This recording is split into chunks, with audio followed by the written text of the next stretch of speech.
साराय स्वानुभूत्या चकासिते चित्स्वभावाय भावाय सर्वभावान्तरक्षिते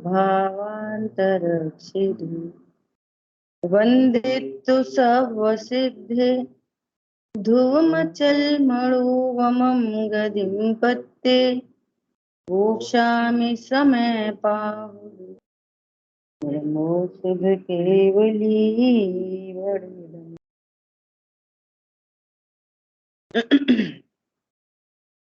समय सारजी ग्रंथादिराज सर्व विशुद्ध ज्ञान अधिकार और इस अधिकार के 411 नंबर गाथा पर हम लोग स्वाध्याय कर रहे थे। इसका भावार्थ देखेंगे। यहाँ द्रव्य लिंग को छोड़कर आत्मा को दर्शन ज्ञान चारित्र में लगाने का वचन है, वह सामान्य परमार्थ वचन है। देखो क्या बोल रहे हैं, द्रव्य लिंग को छोड़कर, अब व्यवहार में भाषा निबद्ध होती है ना। भाई साहब आपका ही घर है तो अपने ही घर समझ ले। ऐसे यहाँ पे ये शब्द लिखा है छोड़कर। छोड़कर मतलब अब द्रव्य लिंग का पालन नहीं करेंगे, मुनि धर्म अंगीकार नहीं करेंगे बाहर वाला। छोड़कर का अर्थ ये नहीं है। छोड़कर मतलब उसका ममत्व छोड़कर, इससे मोक्ष मार्ग हो जाएगी ऐसी विपरीत मान्यता को छोड़कर। क्योंकि तुम ज्ञान श्रद्धा चारित्र वाले हो ना, तो सही नहीं समझते, सही समझ कर, सही नहीं मानते तो सही मानकर, ये है छोड़कर का अर्थ। नीचे लिखा है, कोई यह समझेगा कि यह मुनि श्रावक के व्रतों को छुड़ाने का उपदेश है। मुनि लिंग को छोड़कर मतलब कपड़े पहन लो, श्रावक के लिंग को छोड़ दो मतलब पूजा पाठ नहीं करो, रात्रि भोजन त्याग नहीं करो। ये नहीं कह रहे हैं, क्या बोल रहे हैं, व्रतों के छुड़ाने का उपदेश है, कोई ऐसा समझेगा, परंतु ऐसा नहीं है। तो फिर कैसा है, फिर कैसा है, जो मात्र ओनली द्रव्य लिंग को ही मोक्ष मार्ग जानकर वेश धारण करते हैं, अकेला वेश धारण कर लेते हैं, उन्हें द्रव्य लिंग का पक्ष छुड़ाने का उपदेश दिया है।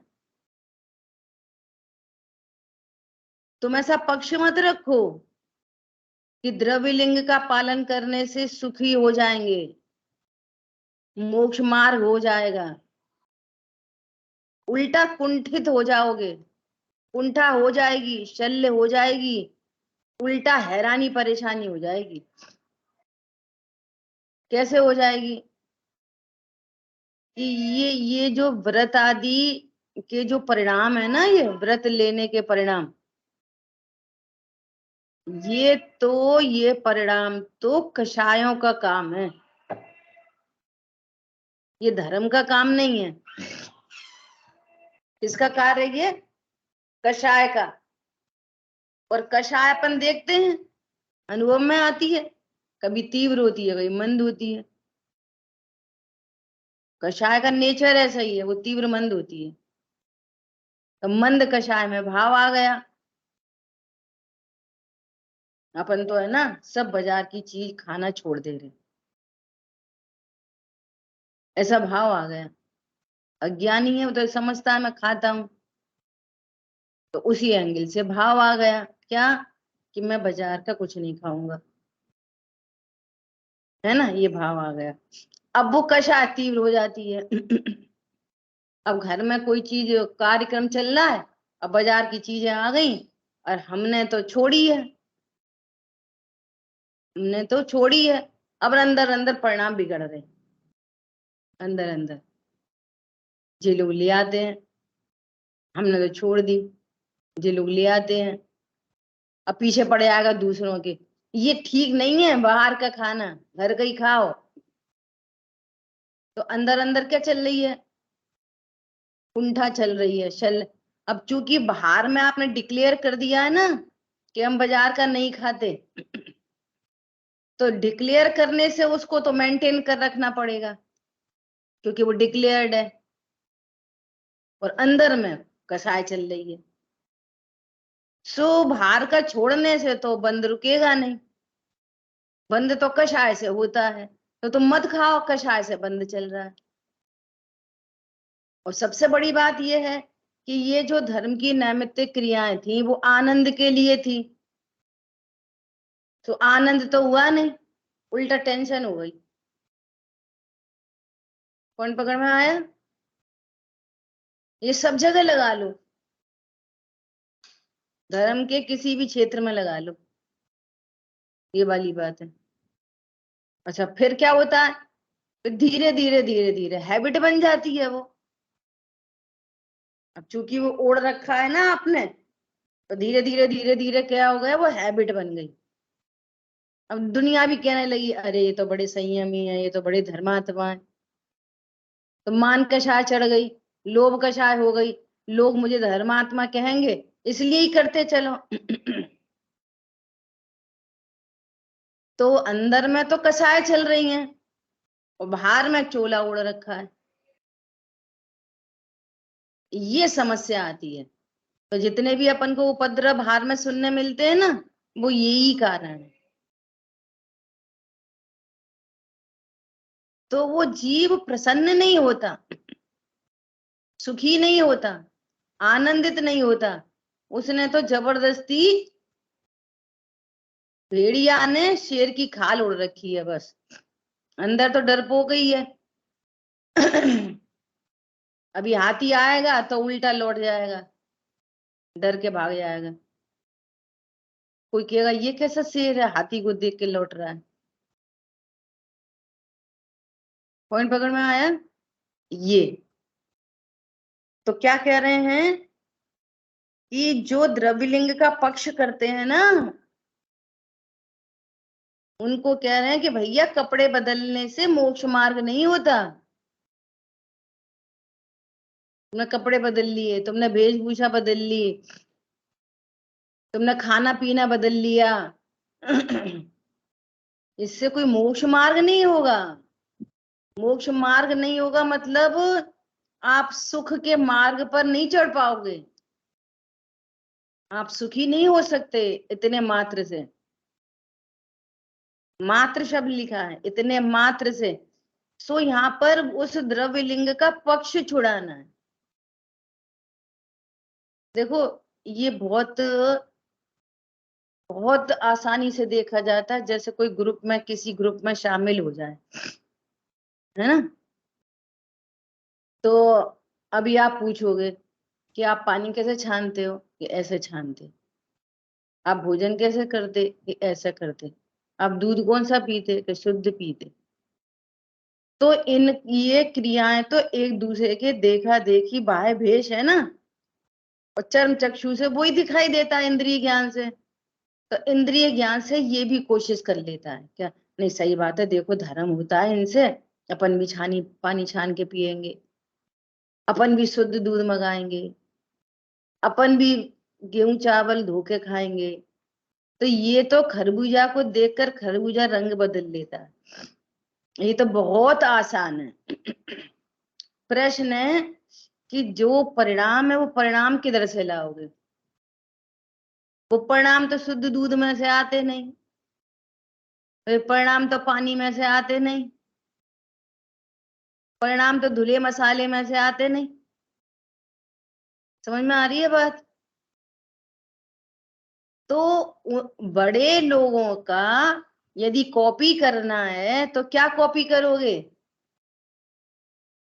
उनका आचरण, उनका ज्ञान, उनकी श्रद्धा, उनका चारित्र। कॉपी करना तो ये कॉपी करो। आप अपने को क्या जानते हो? तो कहेंगे हम तो अपने को अनाहारी जानते। तुम भी अपने को अनाहारी जानो।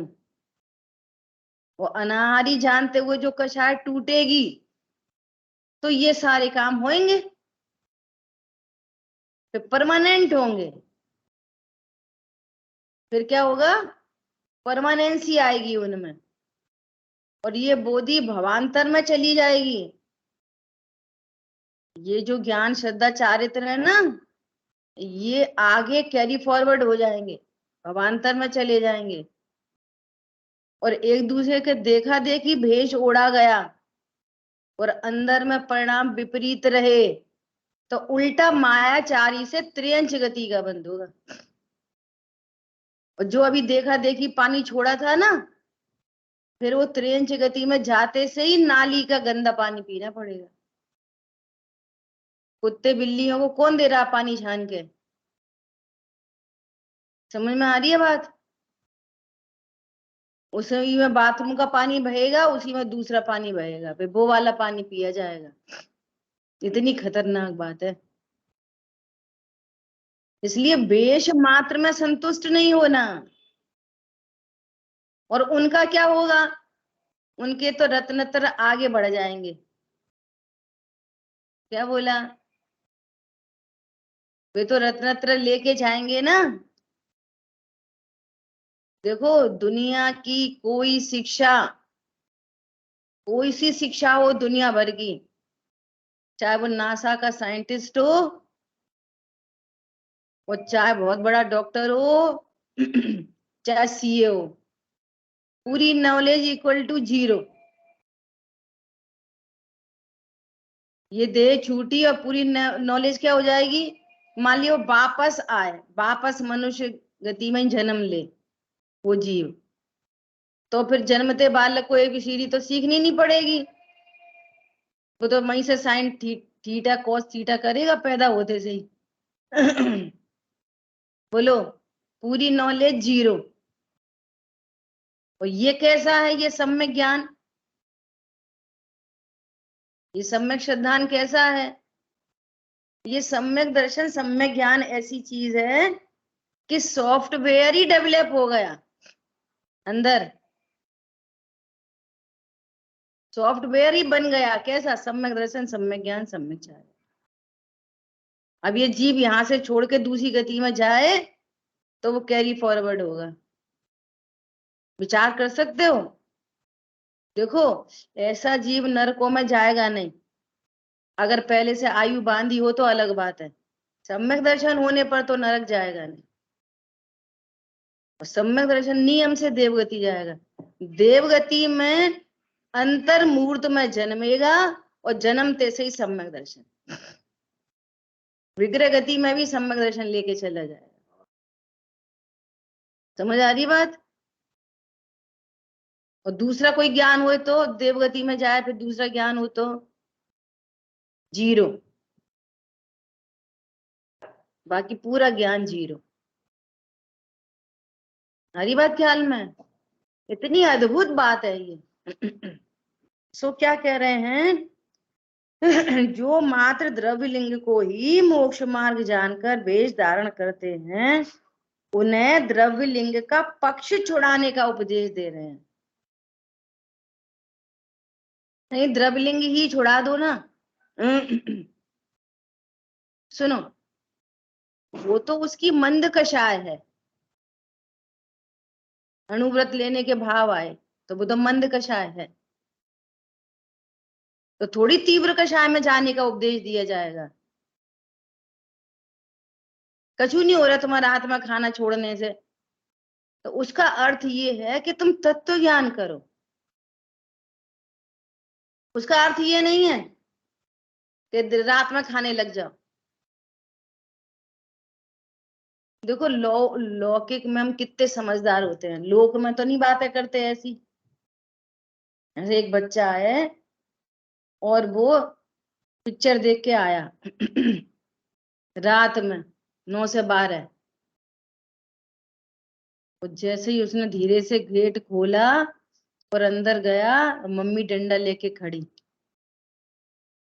वो क्या बोली, जा जा तू वापस जा, एक पिक्चर और देख के आ जा। तो माँ क्या बोल रही है, एक पिक्चर और देख के आ। तो बेटा क्या बोला, मम्मी तू कितनी अच्छी है, 500 का नोट दे दे। ऐसे बोलेगा ना बच्चा। भाषा कैसी है, एक पिक्चर और देख के आ।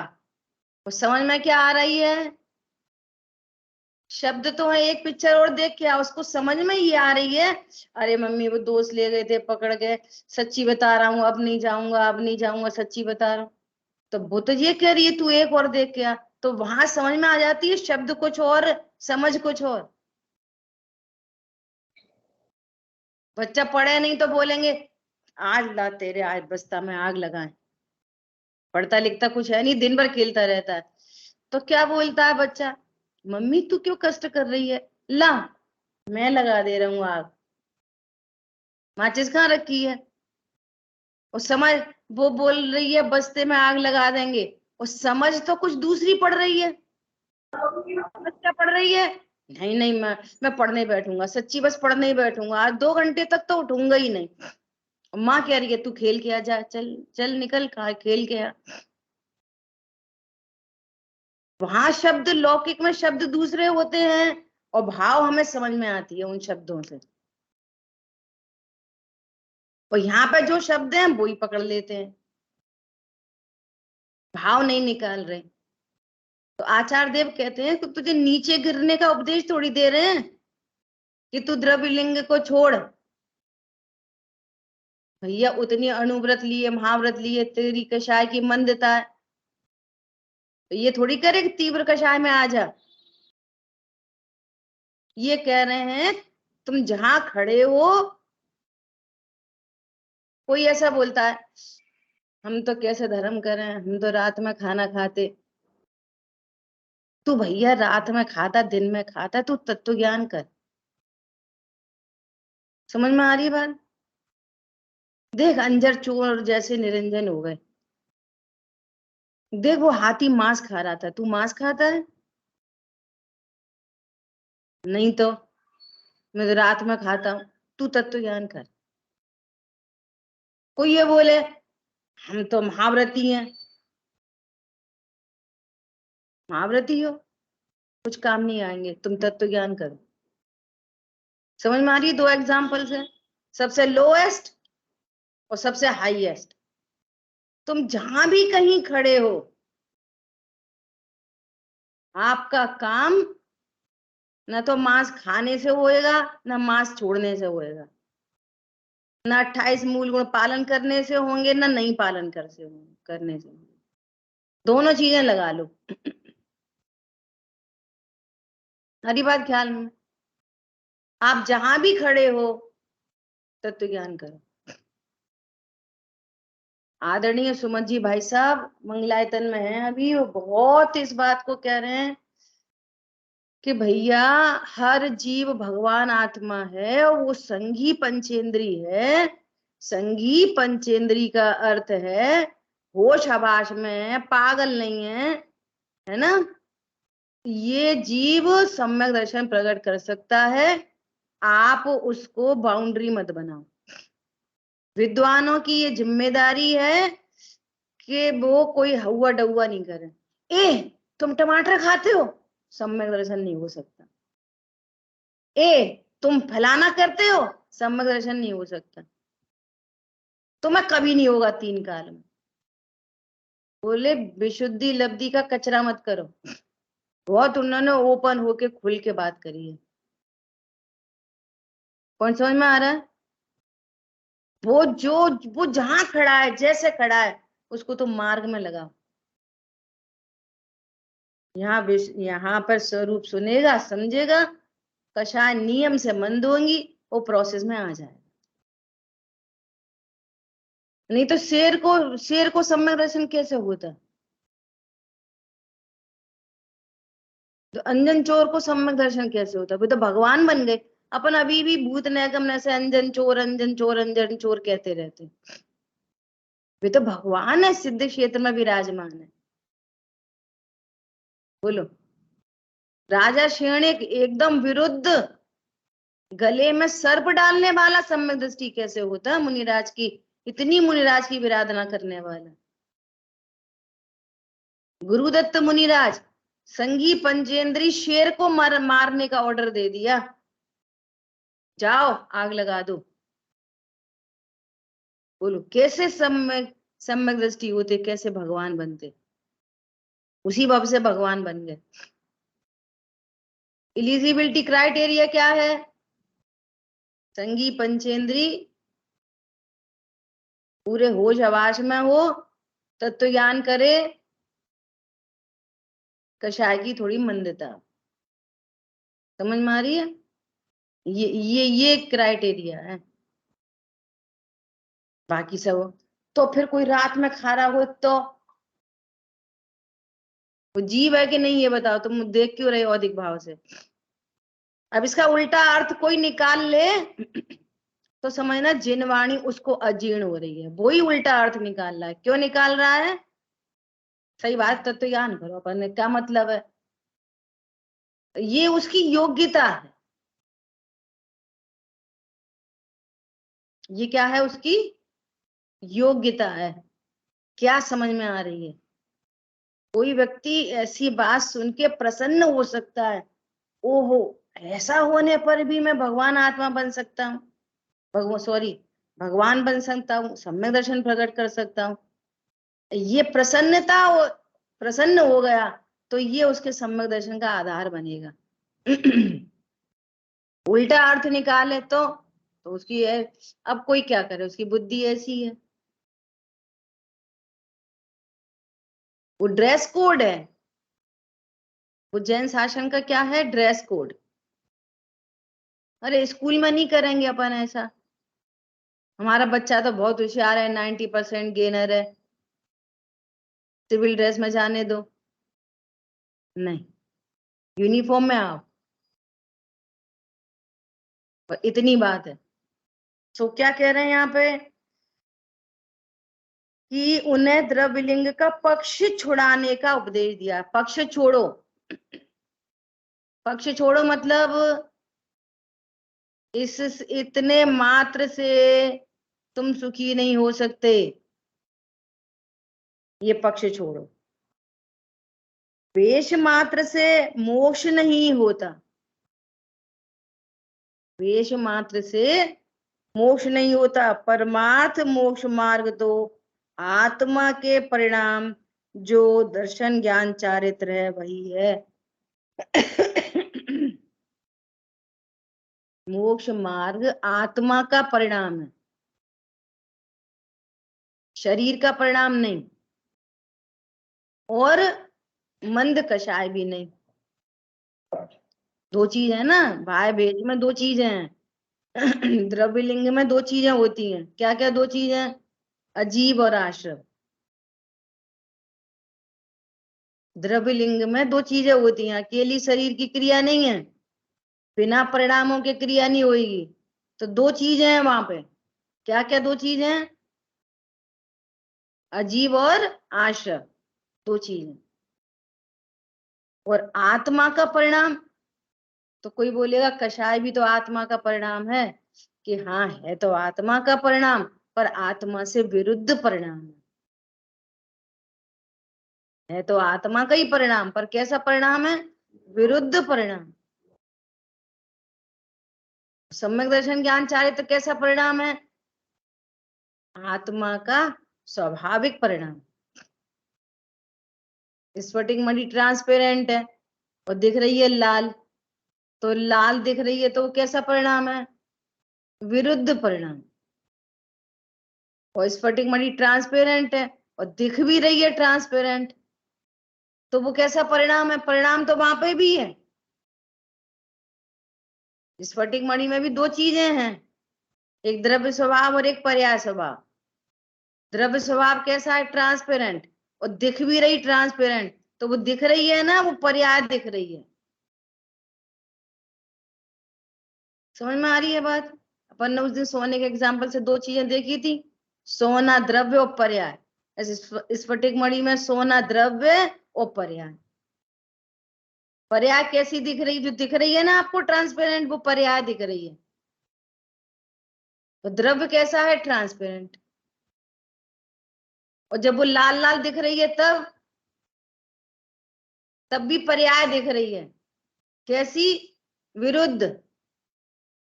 और उस समय भी ट्रांसपेरेंट स्फटिक मणि मौजूद है, उस काल में भी। तब हम क्या बोल रहे हैं? दिख रही है लाल, और हम समझ रहे हैं कि नहीं वो तो ट्रांसपेरेंट ही होती है, वो तो पन्नी लगी है इसलिए दिख रही है लाल। तो उस समय भी उसकी ट्रांसपेरेंसी कैसी है? Fully safe. कितनी देर तक पन्नी रखी रहे स्फटिक मणि लाल हो जाएगी? कभी नहीं हो सकती। और दिख रही है लाल, यही तो कलाकारी है।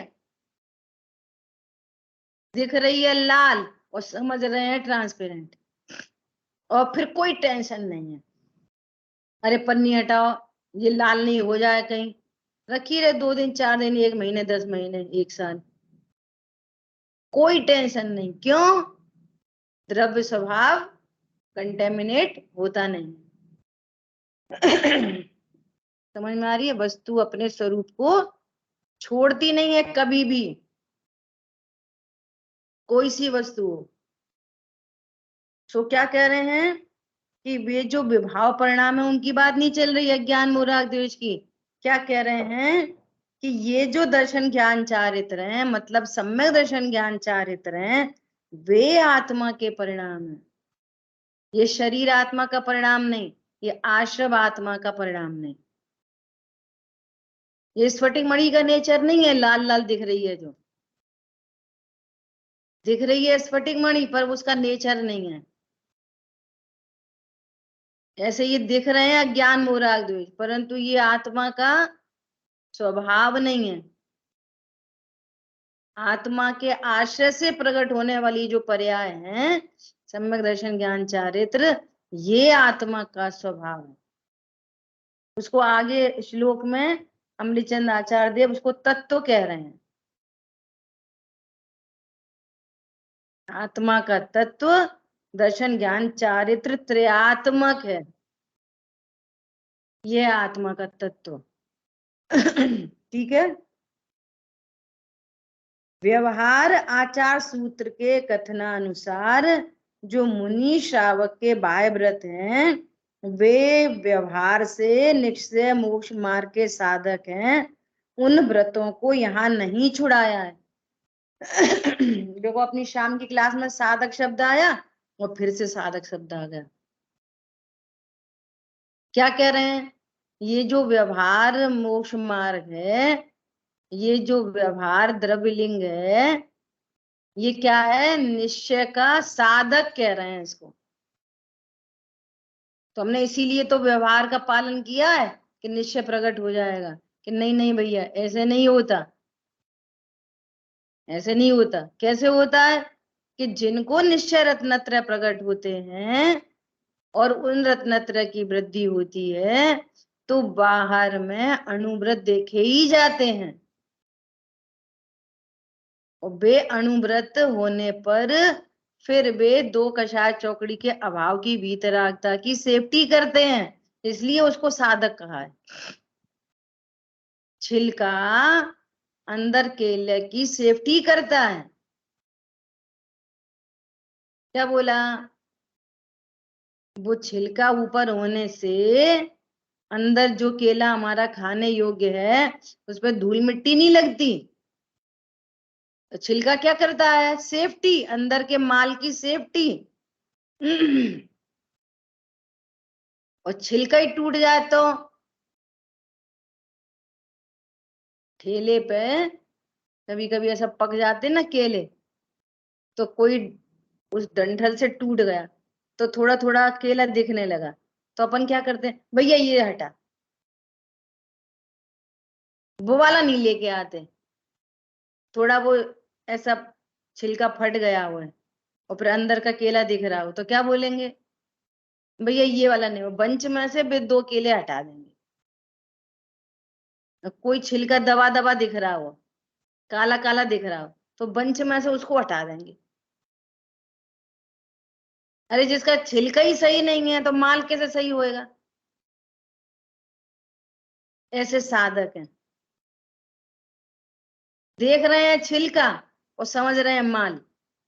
देखो, लो जो काम आपको परमार्थ में करना करना है वो ऑलरेडी आता है, पर दृष्टि बदलनी है अकेली। ये सारे काम लोक में करते हैं वेद विज्ञान के। वहां पे भी छिलके से हम माल का निर्णय करते हैं। समझ में आ रही है बात? इसलिए उसको साधक कह रहे हैं। यदि बाहर में अणुवृत्ति सही नहीं है तो वीतरागता नहीं हो सकती। यदि बाहर में महावृत्ति तुम्हारे बिगड़े हैं तो फिर वीतरागी नहीं हो सकते। इसलिए साधक कहा है उसको, साधक कहा है। उनसे वीतरागता होती नहीं है। केले का छिलका अंदर सफेद केले की सेफ्टी करता है, पर छिलके से केला अंदर वाला नहीं बनता। वे तो दोनों साथ साथ चलते हैं। पेड़ पे लगेंगे, इतना छोटा केला ऊपर छिलका, तो इतना ही छोटा अंदर। फिर वो बड़ा होता जाएगा, जितना जितना छिलका बड़ा होगा उतना उतना अंदर केला बड़ा होगा। पूरा केला तो पूरा छिलका तो पूरा केला। वो हरा तो अंदर कच्चा, और वो पीला तो अंदर स्वीटनेस। देखो कैसी नेचुरल व्यवस्था है। कौन कर रहा है ये सब? जैसे वो केला की प्रोसेस है, ऐसे ही यहाँ जीवात्मा वो भी एक वस्तु है। तो ये बाहर में ऐसे ही देखे जाएंगे। अंदर में दो कषाय की अभाव की वीतरागता होगी तो बाहर में अणुव्रत दिखेंगे ही दिखेंगे। कोई ऐसा सोचे कि वीतरागता का अणु बाहर शरीर से क्या मतलब, कि नहीं, निमित्त नैमित्तिक संबंध है।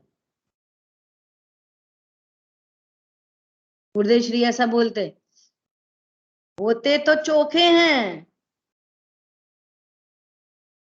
एकदम सुव्यवस्थित बढ़िया, परंतु दृष्टि में हेच है।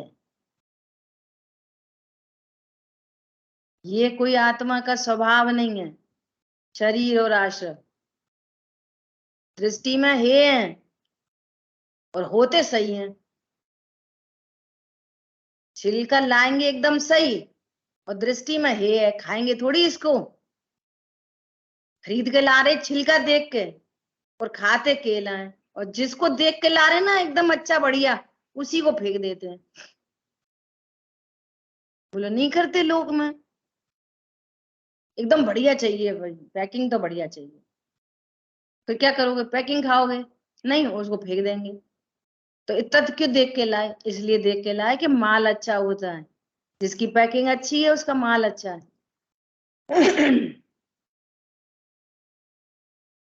ज्वेलरी की शॉप पे आप जितना महंगा ऑर्नामेंट खरीदोगे उसकी पैकिंग उतनी अच्छी होगी। लौंग खरीद के लाओगे छोटी सी, तो ऐसी पुड़िया बना के प्लास्टिक की जिपर में दे देगा। और अंगूठी खरीदोगे तो डिब्बी में देगा। और डायमंड की खरीदोगे तो डिब्बी प्लस एक बैग और दे देगा। समझ में आ रही है? पैकिंग बढ़ती चली जाएगी। वो तुम्हारे सोने की अंगूठी जिपर में नहीं देगा, डायमंड की। जितना कॉस्टली माल उतनी कॉस्टली पैकिंग।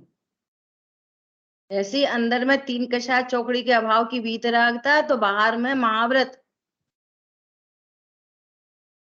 देखो एक एक परिणाम का कैसा फल होता है। गुरुदेव श्री ने पिछले भव में इतनी सी बात ही तो बोली थी कि वीतरागता का शरीर की क्रिया से कोई संबंध नहीं। बाहर में वस्त्रादि हो और तो भी अंतरंग में तीन कषाय चौकड़ी की वीतरागता हो सकती है। इतने परिणाम से श्वेतांबर में जन्म गए। समझ में आ रही है बात? वो तो उनकी होनार भली थी, इसलिए क्या हुआ, वापस दिगंबरत्व मिल गया उन्हें। और देखो इतनी गजब की बातें हैं उनके बारे में, कोई अलौकिक पुरुष थे वो। जिस समय श्वेतांबर मत में थे, तब भी श्वेतांबर मत में उनके गुरु ने उनको बोला कि दीक्षा ले लो। उन्होंने बहुत छोटे में दीक्षा ले ली, तो वहां पे भी गुरु ही बन गए थे वे, और बड़े गुरु बन गए थे। और फिर उन्होंने बोला कि तुम तो स्वाध्याय कराया करो, प्रवचन किया करो। वे तैयार नहीं थे प्रवचन करने के लिए, पर उन्होंने उनको बहलाया फुसलाया कि तुम्हारा ज्ञान अच्छा होगा, तुम प्रवचन करो। और जैसे ही ये कर्म फिलोसफी की बात आती कि ज्ञानावरणी कर्म के उदय से ज्ञान मंद होता है, तीव्र होता है, ये वाली बात उनको श्वेतांबर मत में स्वीकार नहीं थी कि कर्म जीव को विकार कराता है। तब दिगंबर का शास्त्र उनके हाथ में नहीं लगा था, लेकिन चूंकि पूर्व में स्वाध्यायी थे ना, तो वो वाली बात उनके गले नहीं उतरती थी। ऐसा नहीं हो सकता, तो जड़ कर्म आत्मा को विकारी नहीं बना सकते। और जब वे निरूपण करते ना, तो वो सब लोग ऐसा सुनते कि ये पता नहीं कहाँ से बातें लाता है, ये पता नहीं कहाँ की बातें करते हैं, विरोध करते थे उनका। और उनको ये सारी बातें पसंद नहीं थी कि उनको वो दे दिया पात्र, जाओ तुम घर घर घर घर जाके आहार कलेक्ट करो। तो ये उनको नेचर में ही पसंद नहीं आता था कि ये क्या है, ये जा जाके सबके घरों में जाके भोजन लेके आओ। और जब वो बोलते कि मुझे बहुत पीड़ा होती है, मुझे ये पात्र धोना पड़ता है, तो उनके उनके गुरु ने ऐसा बोल दिया कि तुम ऐसा करो, बिना पात्र का गुरु ढूंढ लो अपने लिए। देखो, और ढूंढ कौन ले, योग्यता निमित्त मिला देती है। निमित्तों से योग्यता कभी नहीं आती, ये समझ लेना। जिसकी योग्यता होती है उसको निमित्त मिल जाते हैं। तुम निमित्त ढूंढो और फिर योग्यता आएगी, ऐसा नहीं होता। योग्यता होने पर वैसा निमित्त सामने उपस्थित होएगा। मैं तो ऐसा ही बोलती हूँ कि ये दो चार लोग को छोड़कर यहाँ जितने भी लोग हैं डायरेक्टली किसी को नहीं जानते थे, पता नहीं कहाँ कहाँ से कौन कौन लोग आगे इकट्ठे हो गए। बोलो कौन किससे परिचित था, कोई से नहीं। जितने ग्वालियर के लोग भी हैं ना, जो उनसे भी परिचय नहीं था।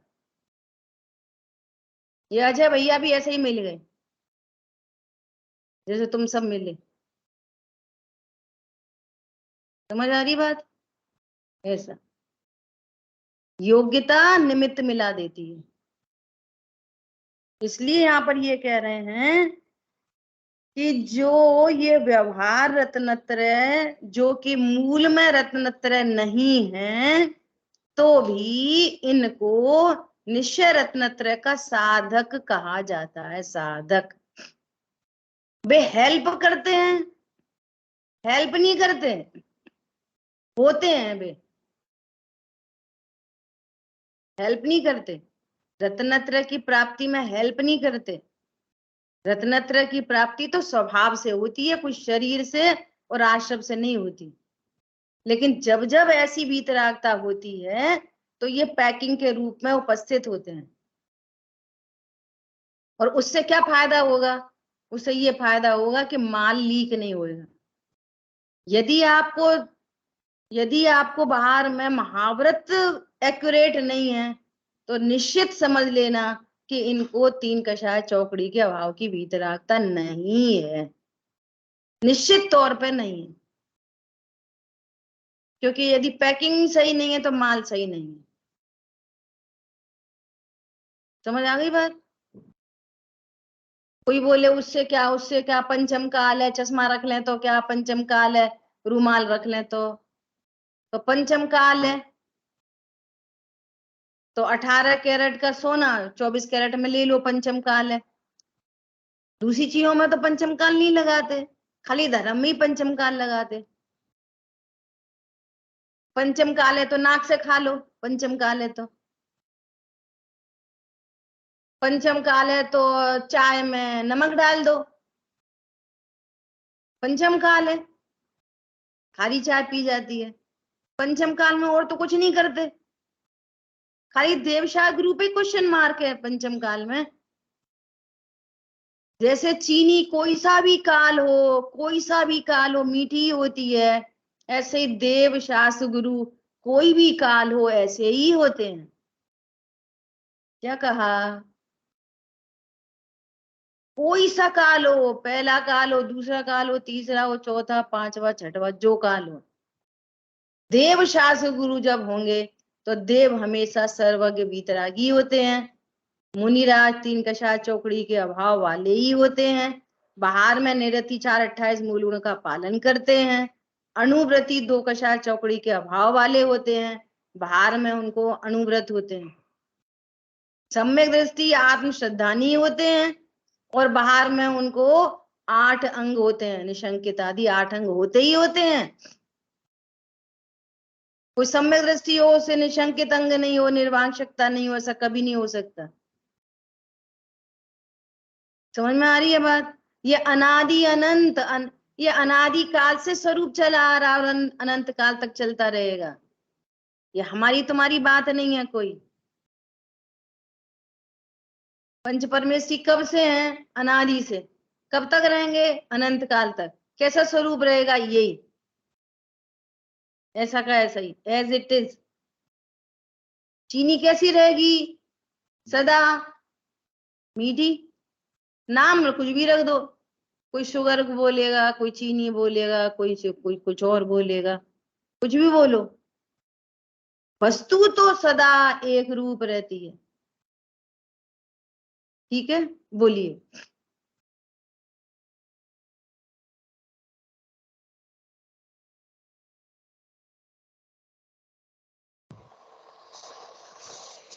देखिए, मोक्ष मार्ग का स्वरूप तो एकदम स्पष्ट हुआ कि सबसे पहले तो सम्यक दर्शन चाहिए, और जब सम्यक तो हो जाता है फिर अणुव्रत आएंगे, उसके बाद में फिर महाव्रत आएंगे। लेकिन अभी जैसे अपन लोग देख रहे हैं वर्तमान में कि सबसे पहले द्रव्यलिंग अंगीकार कर लेते हैं। तो पहले तो मेरा प्रश्न यहाँ पर है कि क्या ये द्रव्यलिंगी मुनि, हालांकि वो नहीं समझते हैं समय क्या है और ये सब बातें नहीं समझते हैं जो कही जा रही हैं, तो क्या वे भावलिंग प्राप्त कर लेते हैं? क्या उनको हो जाता है बाद में? हाँ देखो ये या वाली बात, इसकी प्रोसेस तो कहीं है नहीं इसमें कहीं लिखी कि पहले द्रव्यलिंग ले उससे फिर भावलिंग ये हो जाए?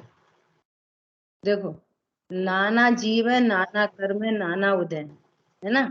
ये वाली बात कहना बिल्कुल योग्य नहीं है कि वे समझते तो है ही नहीं। ऐसा कैसे बोल सकते हैं हम, वे समझते हैं ही नहीं, है ना। वे भी स्वाध्याय करते हैं, उनको भी सब पता रहती है। आपका अनम्यूट म्यूट है आपका, है ना।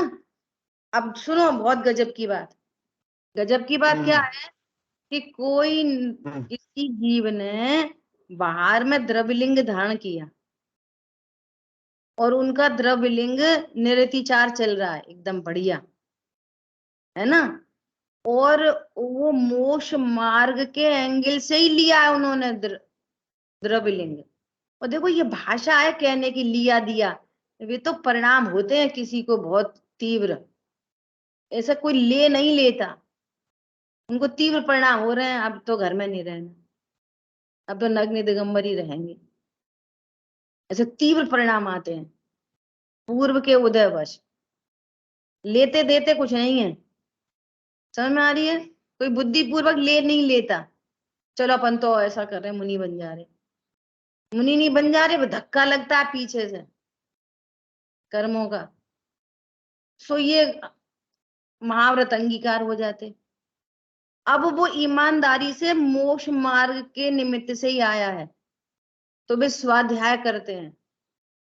और स्वाध्याय करते उनको उनको पत्नी बच्चे दुकान मकान तो कुछ है नहीं, सो निश्चिंत है एकदम से। अब उन्होंने तत्व ज्ञान किया, भेद विज्ञान किया और सम्यक दर्शन लिया, तो ऐसे जीव सीधे पहले गुण स्थान से सातवें में जाते हैं सीधा। उनको फिर चौथा पांचवा नहीं होता। ये गजब की बात। और ऐसा नहीं बोलो कि वे जानते नहीं है, उन्हें कुछ अता पता नहीं। सबके एंगल, किसी दो चार के एंगल से सबको नहीं कहा जा सकता। आज अपन अपनी बात, मुनिराज तो है, एग्जाम्पल में शिवभूति मुनिराज तो है, मिथ्या दृष्टि से आत्मा उनको पता चला, सम्यक दृष्टि हुए भावलिंगी हो गए। और सुनो, जैसे अभी 50 सेक्टर के मंदिर में नोएडा में भी मुनिराज विराजमान है ना वहां पे, तो फिर मेरा मन हुआ कि लाओ इनसे थोड़ी सी चर्चा की जाए, ऐसा भाव आया। ये आए थे मुन्ना भैया, ये बात करके आए थे निर्मल सागर जी महाराज। हाँ हाँ। तो एक दिन ऐसे ही प्रसंग बन गया। मैंने पूछा कि कब चर्चा कर सकते हैं, तो उन्होंने बोला दोपहर में 3 बजे। तो जा ही नहीं पा रहे थे दोपहर में 3 बजे। तो एक दिन मौका लग गया, तो वहां विराजमान थे, तो फिर मैंने थोड़ा सा परिचय दिया और फिर मैंने बोला, मैं महाराज जी मुझे एक प्रश्न पूछना था। पता नहीं कितने वर्षों का एक प्रश्न चल ही रहा था, चल ही रहा था, चल ही रहा था। और अभी सुमन जी भाई साहब आए थे, उनसे भी पूछा था। और फिर मैंने बाद में, क्या नाम है उसका, चर्चित भैया को, फिर मैंने वो प्रश्न वापस लिख के भेजा और उनका आंसर आया। वो अभी भी मेरे व्हाट्सएप में उसका आंसर। और फिर उनसे पूछा, एकदम ऐसा क्लिक हुआ कि गजब, इतना सुंदर समाधान किया उन्होंने। श्री ने। हाँ, और फिर मैंने आके मैच करा वो चर्चित भैया के मैसेज से, वो सेम टू सेम था। समझ आ गई बात? ऐसा नहीं है, ये मुनिराज भी बहुत स्वाध्यायी होते हैं, ऐसा नहीं है। और देखो, जैसे अपन ये सोचो, जैसे बच्चे मंगलायतन में एडमिशन ले रहे हैं। अब मान लिया 30 बच्चों का सिलेक्शन हुआ, तो 30 के 30 बच्चों के परिणाम एक जैसे हैं? देखो मैं दिखाती हूँ 4-5 तरह के हमारे शरीर के लोग हैं। तो हम तो काय के लिए भेज रहे हैं? भैया संस्कारित हो, घर में कहाँ इतना पढ़ा पाएंगे ग्रंथों को। बच्चा अपने आगम के ग्रंथों का अभ्यास करे, तत्व ज्ञान करे, है ना। इसलिए कोई कैसे होते हैं, डीपीएस है, डीपीएस में पढ़ाई होती है, ऐसा तो एडमिशन हो नहीं पाता, तो कोई डीपीएस के लिए मंगलायतन भेज दिया, कोई ने काय के लिए भेज दिया, हमारा बच्चा बहुत शैतान है, सुनता ही नहीं है, बात ही नहीं मानता, मां चला जाएगा तो सुधर जाएगा। कोई किस लिए क्या भेजते हैं कि ऐसे तो अपन घर में पढ़ाएंगे तो 1-1 महीने का 1.5-2-2 लाख रुपए खर्च आते हैं, पढ़ाई के, खाने पीने के, सबके। मां तो फ्री है, बस 30,000 रुपए देने हैं बस। तो अलग अलग एंगल है सबके मंगलायतन जाने के। ऐसे मुनि बनने के भी सबके अलग अलग एंगल हैं। तो उनमें कोई ऐसे वाले भी मुनि होते हैं, कोई इसलिए मुनि बन गए, अब क्या करें, घर में कोई सुनता धुनता है नहीं, बहुएं सुनती नहीं है, बूढ़े हो गए, क्या करें, चलो भैया कम से कम एक टाइम रोटी तो मिलेगी। ऐसे भी हैं, और कोई ऐसे भी है नहीं, मुझे तो मोक्ष मार्ग प्रशस्त करना है। घर में रहेंगे तो बेई सब चौके चूल्हे कमाने धमाने के भाव, इतने भावों से तो फ्री रहेंगे वहां। और तत्व ज्ञान करेंगे तो तत्व ज्ञान कर लेते और भावलिंगी हो जाते। कोई बड़ी बात थोड़ी है, ठीक है। देखो तो क्या बोल रहे हैं यहाँ पे, साधक शब्द समझ में आया? हाँ बोलिए। एक प्रश्न और, ये साधक से ही संबंधित कि ये जो व्यवहार है वो निश्चय का साधक है। तो साधक में हम क्या माने कि वो जो कवरिंग है, जो मतलब जो शरीर है उसको मेंटेन करके रखता है। मेंटेन करके नहीं रखता, शरीर हाँ। तो एकदम भिन्न वस्तु है। हाँ शरीर तो एकदम अत्यंत अभाव है, शरीर का तो दूर दूर हाँ तक संबंध नहीं है। हाँ हाँ ये बहुत महत्वपूर्ण बात है। लेकिन जो आज परिणाम है ना, संजुलन कषाय संबंधी जो परिणाम है, परिणाम, हम्म, तो परिणाम और हाँ शरीर का निमित्त नैमित्तिक संबंध है। शरीर है तो हाँ अत्यंत भाव के अंदर खड़ा है, हम्म, एकदम भिन्न पर पदार्थ है शरीर। आत्मा में और शरीर में अत्यंत अभाव की वज्र की दीवार है। ठीक तो है। शरीर तो आत्मा की पैकिंग हो नहीं सकता। पैकिंग हाँ के तौर पे कौन है? वे महाव्रत के परिणाम, अत्यंत कषाय की मंदता, हम्म वे परिणाम आत्मा के लिए साधक बनते हैं। अब शरीर का निमित्त नैमित्तिक संबंध है, जैसे परिणाम वैसी शरीर की क्रिया, तो शरीर सापेक्ष कथन कर देते हैं। दिखता अच्छा, शरीर तो सापेक्ष, परिणाम भी नहीं दिखाई दे रहे। कितने लोग पकड़ रहे हैं इस बात को? तो इसका मतलब व्यवहार वो शारीरिक क्रिया, व्यवहार भी शारीरिक क्रिया नहीं है, वो आत्मा की क्रिया है। अरे व्यवहार के बहुत सारे भेद है ना, असद्भुत व्यवहार है वो। और हाँ असद ठीक का है। अर्थ ही है कि मेरे स्वरूप में नहीं है। हाँ द्रव्य गुण पर्याय की सीमा से बाहर की बात चल रही है। हाँ जो मेरे द्रव्य गुण पर्याय की सीमा में ही नहीं खड़ा, तो हाँ असद्भुत व्यवहार से बात कर रहे हैं, नग्न दिगंबरत्व की। असद्भुत व्यवहार को जिनवाणी में स्थान है कि नहीं है? अच्छा, व्यवहार तो फिर वो व्यवहार है, व्यवहार नहीं हाँ है ना। ठीक हाँ, है। समझ आ गई बात। पैकिंग कौन है? पैकिंग, पैकिंग तो वे महाव्रत के जो परिणाम है ना, मंद कषाय रूप संजुलन संबंधी, वो पैकिंग है। अगर संजुलन अप्रत्याख्यान में जैसी तीव्र हो जाए तो गुणस्थान गिर जाए। हाँ क्या बोला? संजुलन के बदले अप्रत्याख्यान में आ जाए, अप्रत्याख्यान के बदले प्रत्याख्यान में आ जाए, तो गुणस्थान गिर जाएगा नियम से। बाहर में शरीर तो नग्न बना रहेगा, उसका तो अत्यंत अभाव है, लेकिन अंदर में परिणाम बिगड़ जाएंगे तो गुणस्थान गिर जाएगा। इसलिए वो साधक है। ओके। और नग्न ऐसे थोड़ी होता, घड़ी घड़ी गुणस्थान गिर गया कपड़े पहन लो, गुणस्थान चढ़ गया कपड़े उतार दो। तो घड़ी कपड़े थोड़ी उतरते पहनते हैं। बाहर में शरीर एज इट इज बना रहता है, अंदर परिणाम गिर जाते हैं। और परिणाम गिरा तो फिर वीतरागता भी खंडित हो गई। समझ आ गई बात? यदि परिणाम उतनी कषाय की मंदता नहीं रही, ऐसे समझो, बाहर में तो नग्न दिगंबर है और ठंड बहुत पड़ रही है, ठंड बहुत पड़ रही है ना? और भावलिंगी संत है, ठंड का ज्ञान है, परंतु ऐसा नहीं है ठंड का ज्ञान नहीं होता, ठंड का ज्ञान तो होता है पर लगती नहीं है। मतलब दुखी देने करने में समर्थ नहीं है वो ठंड। क्यों नहीं है ठंड? क्योंकि तीन कषाय चौकड़ी के अभाव की वीतरागता चल रही है। आनंद, इतनी प्रचुर आनंद, इतनी ठंड के काल में भी प्रचुर आनंद चल रहा है उनको। और ठंड का ज्ञान नहीं है ऐसा नहीं है, ठंड का पूरा पूरा ज्ञान होता है। परंतु नक्की क्या किया है? नक्की किया है कि मैं देह से भिन्न हूं, नक्की किया है कि मैं ठंड को नहीं भोगता।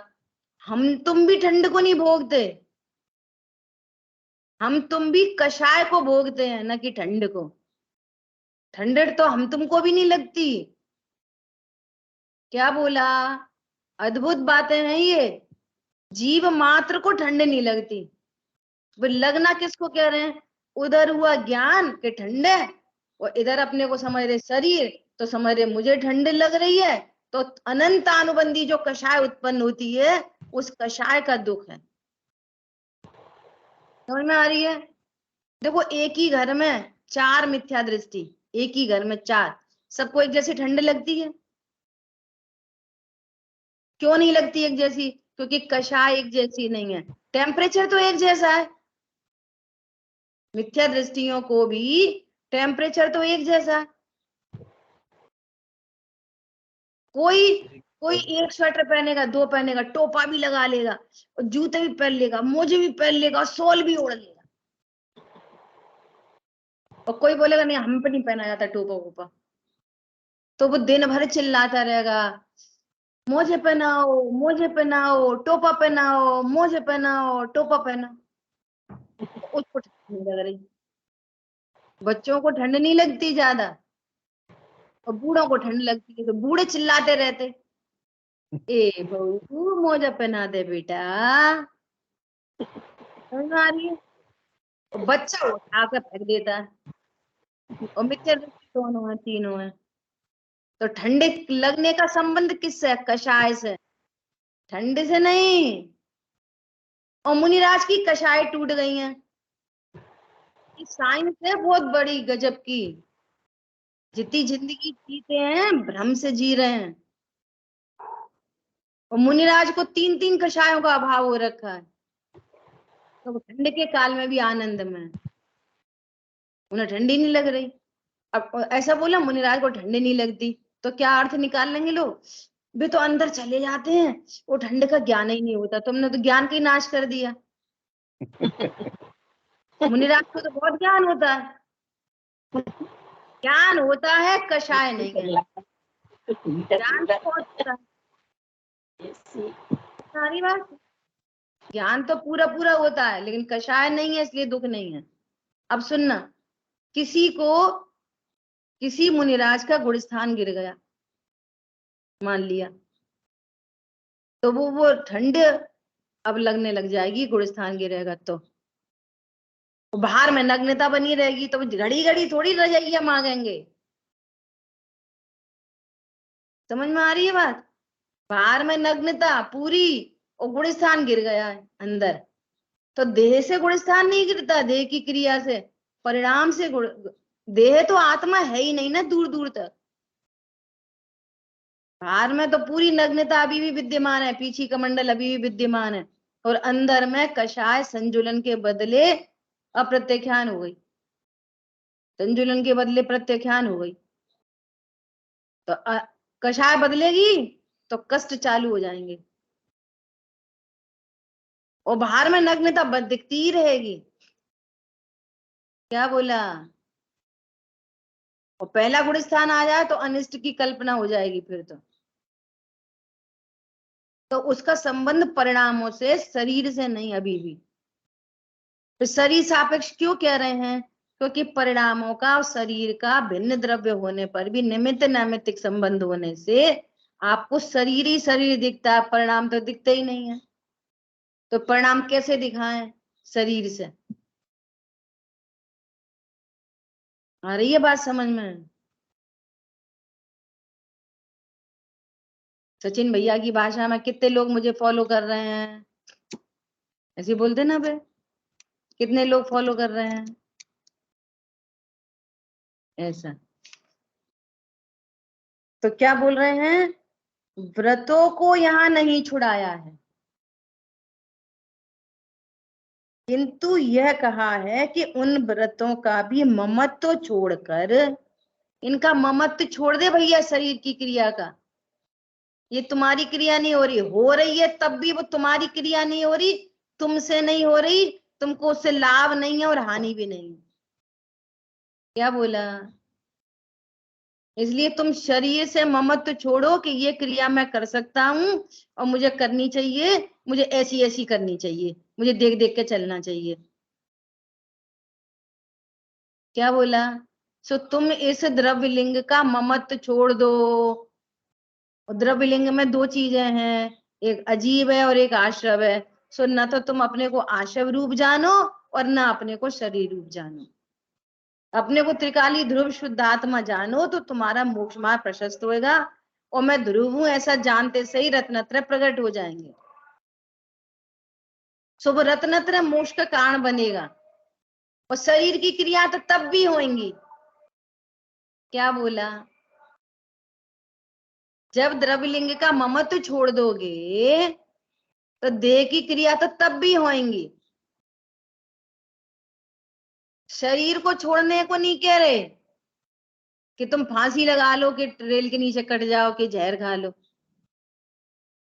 शरीर है, ममत्व छोड़ दो। ये पत्नी बच्चों को तो झट छोड़ देता है। जैसे पत्नी बच्चे पर पदार्थ है, शरीर भी तो पर पदार्थ है, तो शरीर भी छोड़ो। तो छोड़ने को कह, ना पत्नी बच्चे छोड़ने को कह रहे, न शरीर छोड़ने को कह रहे, न कर्म छोड़ने को कह रहे। इनसे तो अत्यंत अभाव है, ये जानो। जानने को कह रहे हैं, सही सही जानने को। सही जानने का ही अर्थ है छोड़ना। सही जानने का ही अर्थ है त्यागना। सही जानने का ही अर्थ है ग्रहण करना। क्या बोला? आत्मा को ग्रहण करो। कहाँ धरी है सो ग्रहण करें। ग्रहण करो मतलब मैं आत्मा हूं ऐसा जानो। त्याग करो। त्याग करो का मतलब कि ये पर पदार्थ मेरे नहीं है ऐसा जान लो। हो गया त्याग। इतने में ही हो गया त्याग। क्या बोला? ये बात सही है, घर में ही रहो और अपने को इनको अपना मत जानो। ये सही है, आगे ये ही सही है। समझ में आ रही है बात? गृहस्थ पना छोड़ने की बात करी है, गृहस्थी छोड़ने की बात नहीं की गई है। गृहस्थ पना छोड़ो कि मैं गृहस्थी वाला हूं, मैं शरीर वाला हूं, पत्नी बच्चों वाला हूं। ये परिणाम ग्रस्त है।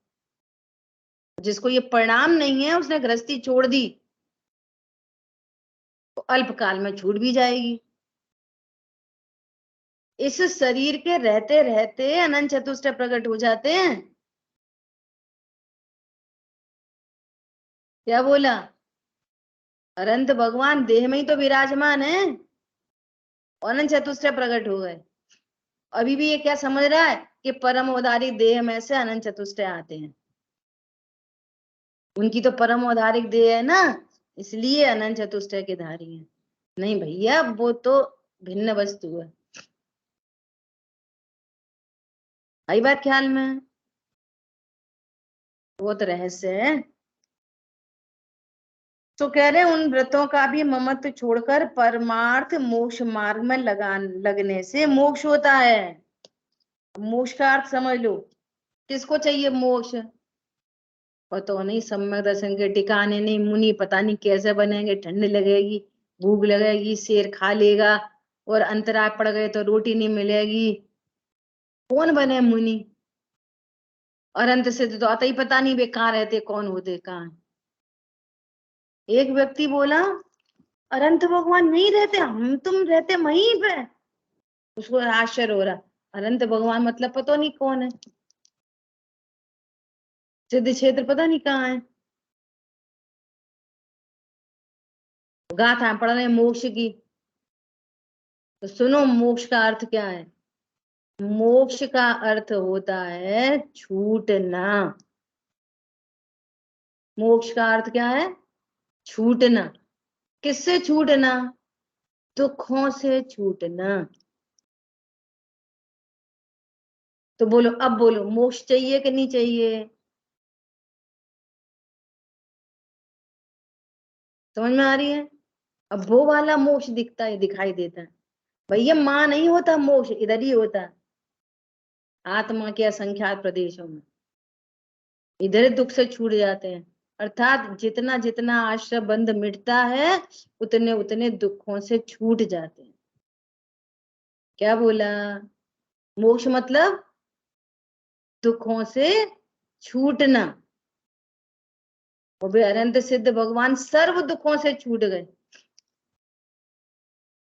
खांसी और जुकाम नहीं है, सत शिव सुंदर मेरा धाम, मिलता जहां पूर्ण विश्राम, जहाँ हार्ट अटैक ब्लॉकेज कुछ भी नहीं है, जहाँ पे घुटने का दर्द नहीं है, जिसको जो जो है, जहाँ पर डायबिटीज और ब्लड प्रेशर नहीं है, थायराइड नहीं है, जहाँ पर ये सब कुछ नहीं हो तो कितना मजे हैं। जहाँ कमाना नहीं है, दमाना नहीं है, मोड़ा मोड़ी नहीं देखने, किसी की सुननी नहीं है, कुछ नहीं करनी है, सुखी हो जाएंगे कि नहीं हो जाएंगे? कल्पना करके देखो, एक 10 मिनट ऐसा हो कि जो सिर्फ अपना हो, बैठ नहीं सकते 10 मिनट के लिए भी शांति से। समझ आ रही है बात? दुखों से छूटने का अर्थ है मोक्ष,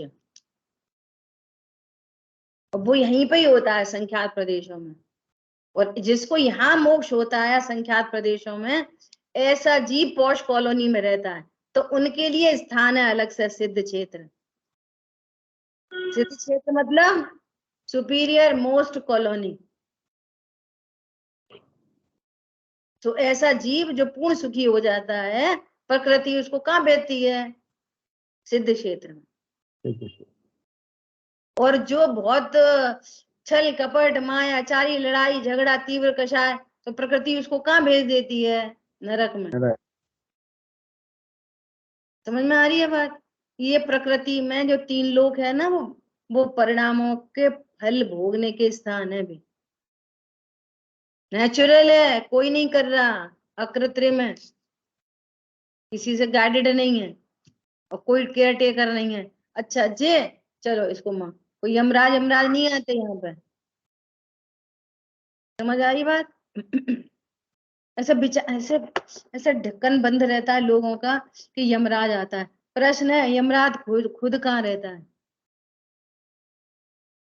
वो नरक लेके जाएगा तो नरक में वो खुद पीड़ित होएगा कि नहीं होएगा? तो वहीं पटक देगा ऊपर से, भैया तू जा, 7वें तक जाइयो कि 4थे तक जाइयो, कि वो खुद छोड़ के आता है। इसी नरक के यमराज के अलग। कहाँ जाएगा वो छोड़ने? एक इंद्री में कहाँ जाएगा छोड़ने? स्वर्ग में कहाँ जाएगा छोड़ने? ऐसी बस बना रखी है कल्पनाएं बस। ठीक है, शेष चर्चा आगे। जिन वाणी के ज्ञान से सूझे लोकालो, तो वाणी मस्तक सदा देते हैं। बोली द्वाशांग मई जिनवाणी माता की जय हो। जय जिनेन्द्र सभी को।